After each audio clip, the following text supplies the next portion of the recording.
Hey there, this is Quinn Reviews, and today we're talking about one of the most chaotic, punishing, and ridiculously addictive games ever made, Risk of Rain 2. It's a game where you crash land on some alien hellhole, get jumped by floating jellyfish, and pray to the RNG gods for loot while everything around you tries to murder you. It's beautiful, it's brutal, and it might just ruin your sleep schedule.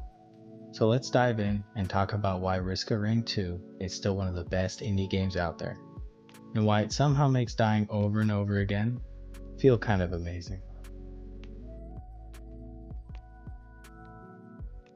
At its core, Risk of Rain 2 is all about one thing: drop in, fight, loot, survive, repeat.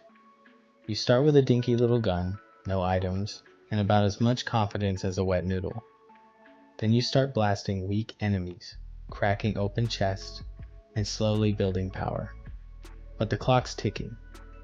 There's a timer at the top of your screen, and the longer you take, the worse your life gets.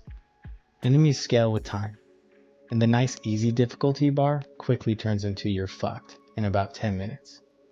You're constantly balancing two thoughts. I could stay and get more loot, but if I do, I might get one shot by a flying rock golem again. And that's fun, it's like gambling, except the slot machine shoots lasers at you.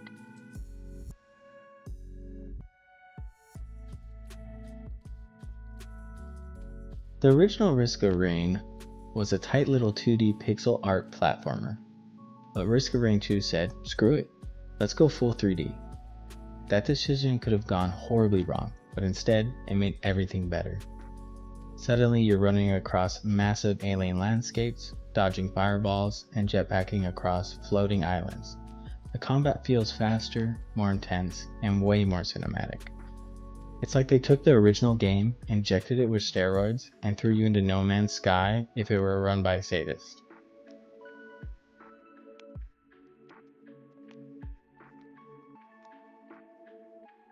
Then there are the survivors, the heroes you play as.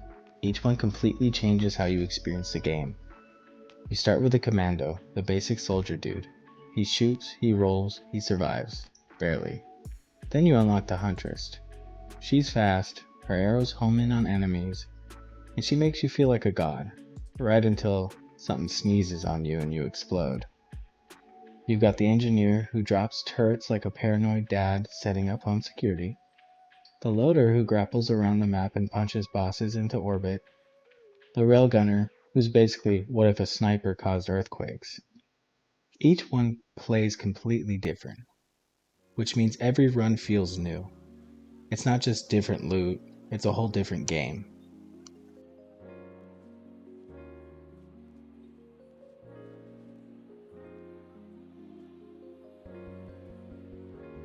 Now let's talk about the reason you'll keep coming back: the loot. There are hundreds of items, and every one of them stacks. You grab a syringe, you attack faster. Grab 10 of them, you're basically a blender with legs. You get a missile item? Cool. Now random rockets just shoot out of your back like you're sponsored by Lockheed Martin. The combinations are ridiculous. You start off weak, and 10 minutes later, you're melting gods while looking like a garage sale exploded on your character.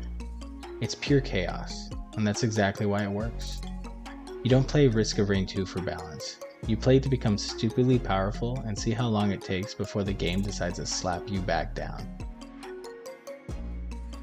This planet is not your friend.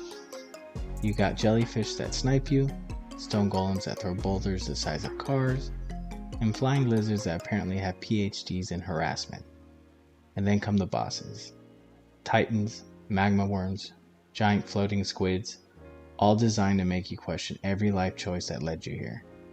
Every boss fight is a wild dance between dodging projectiles, managing your items, and screaming, "What the hell is that?" as a laser beam melts your health bar. But when you finally beat one, that hell yeah moment hits harder than caffeine at 3 a.m.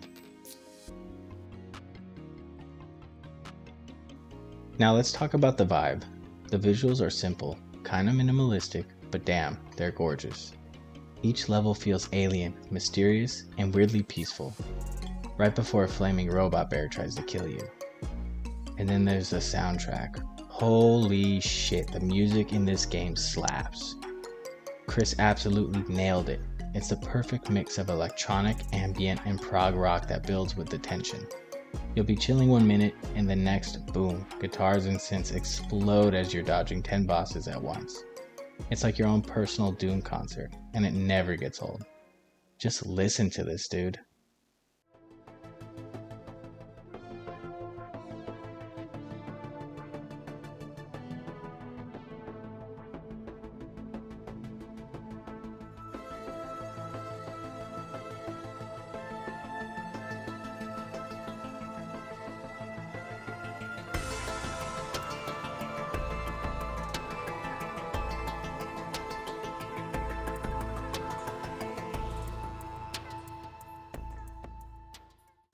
Let's be real. Risk of Rain 2 doesn't care about your feelings. You're gonna die. A lot. Sometimes it's your fault. Sometimes it's an enemy spawns on your head. Sometimes gravity just says nah. But that's the fun part. Every death teaches you something. You start learning which items to grab, which enemies to target, when to run like hell. And then one day, you're the one causing the chaos. You're dodging lasers, deleting bosses in seconds, and realizing you've somehow played for 3 hours without blinking. It's a perfect roguelike loop. You lose, you learn, you get better, and suddenly you're addicted. It's frustrating, but in the way that makes you want to jump right back in. Like, I'll just do one more run, you say. 5 hours later, it's 3 a.m., and you're questioning your life choices.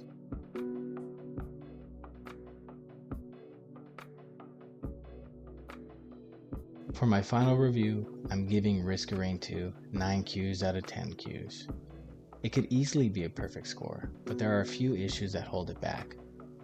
The game's sense of discovery is incredible, but many of its secrets and unlocks are hidden behind vague objectives and particularly require you to look up guides. Unlocking certain characters or finding key locations isn't something most players will stumble upon naturally, which can break the flow of exploration. Some of these unlocks feel unnecessarily grindy.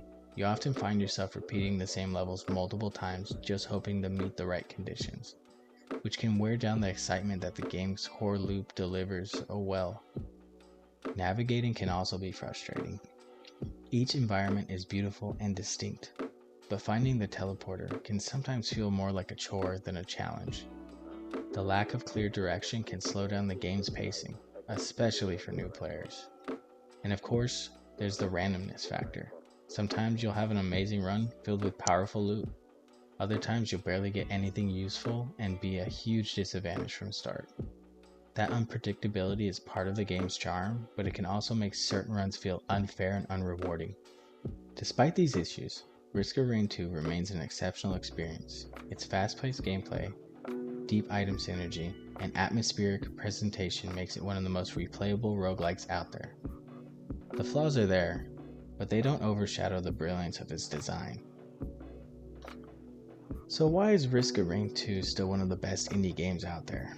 Because it takes chaos, pure unfiltered screaming into the mic chaos, and turns it into art.